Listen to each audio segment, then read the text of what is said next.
देख रहे हैं अनोखा पोस्ट। बिहार की प्राचीन भूमि के 3000 से अधिक वर्षों का गौरवशाली इतिहास आपको संस्कृति की जीवंतता और प्राचीन मंदिरों में एकांत का आनंद लेने के लिए स्वागत करता है। दुनिया के लिए अपने उपहार के लिए जाना जाता है, जैसे कि गणतंत्र की राजनीति प्रणाली, पहले अच्छी तरह से स्थापित विश्वविद्यालय, बौद्ध धर्म और जैन धर्म जैसे धर्म।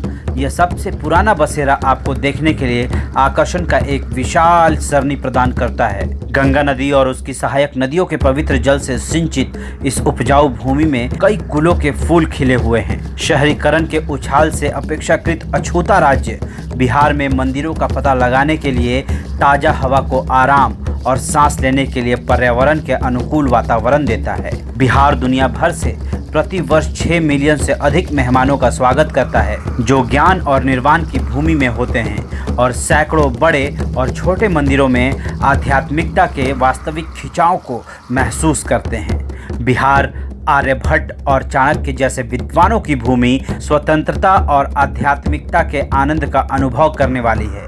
यह ठीक ही कहा गया है कि आपकी आध्यात्मिक यात्रा यहीं से शुरू और यहीं पर समाप्त होती है। दोस्तों, यदि आप धार्मिक उद्देश्यों के लिए बिहार की यात्रा करना चाहते हैं और ये जानना चाहते हैं कि बिहार में कौन से प्रसिद्ध मंदिर हैं, तो यहाँ उसकी सूची बता देते हैं। सबसे पहले है महाबोधि मंदिर, जो कि बोधगया में है। जी हाँ, बोधगया में निरंजना नदी के तट पर स्थित यह यूनेस्को की विश्व धरोहर स्थल आध्यात्मिक शांति की तलाश में सभी के लिए न केवल बौद्ध के लिए एक पवित्र स्थान है, बल्कि आत्मज्ञान की यह भूमि दुनिया भर से लाखों पर्यटकों को आकर्षित करती है और जिस क्षण वे यहाँ पहुँचते हैं, वे ध्यानपूर्ण मानसिक मौन महसूस करते हैं। मूल रूप से 3री शताब्दी ईसा पूर्व में सम्राट अशोक द्वारा निर्मित और बाद में 1880 के दशक में अंग्रेजों द्वारा पुनर्निर्मित किया गया भव्य ईंट का मंदिर वास्तुशिल्प प्रतिभा के लिए जाना जाता है और बिहार में सबसे लोकप्रिय मंदिरों में से एक है। भगवान बुद्ध के जीवन को दर्शाने वाले आर्च आकृति और मूर्तियों से युक्त 180 फीट की बहुमंजिला पिरामिड शिखर आपके मन को शांति से भर देता है। 4 प्रतिकृति वाले मुख्य टावर में भगवान बुद्ध की पीली बलुआ पत्थर की मूर्ति है।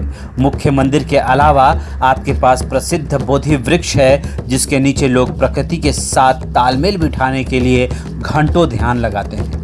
राजधानी पटना से सिर्फ 115 किलोमीटर दूर आपको मन की शांति पाने के लिए बोधगया जरूर जाना चाहिए।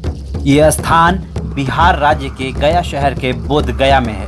अगर आप यहाँ घूमने के लिए जाते हैं तो सुबह 5 से 9 बजे तक घूम सकते हैं। अगर सबसे अच्छे समय की बात करें तो आप यहाँ पूरे वर्ष जा सकते हैं, लेकिन सबसे अच्छी अवधि नवंबर से फरवरी तक है। यहाँ कोई प्रवेश शुल्क नहीं है, लेकिन आपको कैमरे के लिए 100 रुपए का भुगतान करना होगा। तो वहीं दूसरा है विष्णुपद मंदिर। आत्मज्ञान की इस भूमि पर आपकी आध्यात्मिक यात्रा को विष्णुपद मंदिर में नया अर्थ मिलेगा। यह बिहार के सबसे लोकप्रिय मंदिरों में से एक है। ग्रेनाइट की 100 फीट ऊंची स्थापत्य कला में अष्टकोणीय मंदिर के साथ नक्काशीदार स्तंभों की 8 पंक्तियां हैं, जहां भगवान विष्णु धर्मशिला के पैरों के निशान पूजा के लिए रखे गए हैं। अंतिम संस्कार करने के लिए पितृपक्ष के दौरान शहर भर से लोग शहर में इकट्ठा होते हैं, जिसे दिवंगत आत्माओं का पिंडदान कहा जाता है। हिंदू मान्यताओं के अनुसार पुनर्जन्म के चक्र से मानव आत्मा की मुक्ति के लिए समारोह अनिवार्य है। यह स्थान है विष्णुपद रोड, चंदचौरा, गया में।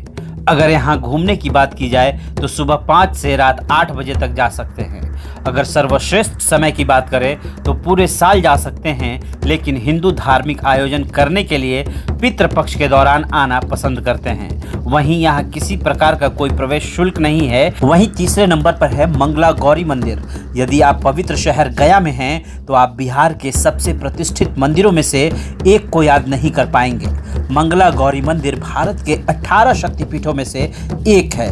पद्म पुराण, वायु पुराण, अग्नि पुराण जैसी पवित्र पुस्तकों में उल्लेख के साथ यह पवित्र मंदिर सती को समर्पित है। ऐसा माना जाता है कि सती के शरीर का एक हिस्सा यहाँ गिर गया था। यहाँ पूजा के लिए एक छोटा सा मंदिर है और इसका इतिहास कई अभयारण्यों में वापस आता है। मंदिर की वास्तुकला और भव्यता कुछ ऐसी है जो निश्चित रूप से आपको रोमांचित करेगी। अगर यहाँ जाने की बात की जाए तो सुबह 6 बजे से रात के 8 बजे तक घूम सकते हैं। अगर सबसे अच्छे समय की बात करें तो पूरे साल जा सकते हैं, लेकिन गर्मियों के महीनों में घूमने से बचना बेहतर है। वहीं यहाँ पर किसी प्रकार का कोई प्रवेश शुल्क भी नहीं है। नंबर 4 पर है जल मंदिर। भव्य सफेद संगमरमर का मंदिर जैन समुदाय के सबसे श्रद्धालु तीर्थस्थलों में से एक है। 24वें तीर्थकर भगवान महावीर को समर्पित जल मंदिर को इसका नाम मिला है क्योंकि मंदिर एक जल निकाय के केंद्र में है। पवित्र आत्मा की शानदार वास्तुकला और दिव्य उपस्थिति इसे बिहार के सर्वश्रेष्ठ मंदिरों में से एक बनाती है। बिहार के नालंदा जिले के पावापुरी में स्थित जल मंदिर राजगीर से सिर्फ 19 किलोमीटर और राजधानी पटना से लगभग 100 किलोमीटर दूर है। पौराणिक कथा के अनुसार भगवान महावीर ने यहाँ मोक्ष प्राप्त किया और जल मंदिर वहीं स्थित है जहाँ अहिंसा के प्रतीक निर्माण को प्राप्त किया था। मंदिर में भगवान महावीर की चरण पादुका भी है। वहीं अगर स्थान की बात करें तो पावौरी राजगीर नालंदा जिले में ये मंदिर स्थित है।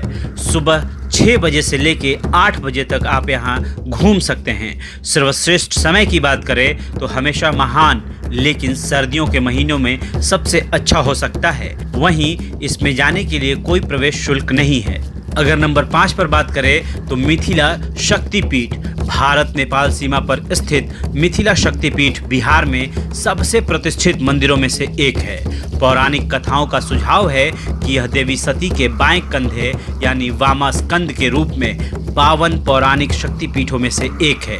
हिंदू भक्त बड़ी संख्या में यहाँ आते हैं और सांस्कारिक इच्छाओं की पूर्ति की कामना करते हैं। ये जगह बिहार के दरभंगा शहर में है। सुबह 6 से रात 8 बजे तक आप यहाँ आ जा सकते हैं। अगर सर्वश्रेष्ठ समय की बात करें तो अक्टूबर से मार्च तक। यहाँ किसी प्रकार का कोई प्रवेश शुल्क नहीं है।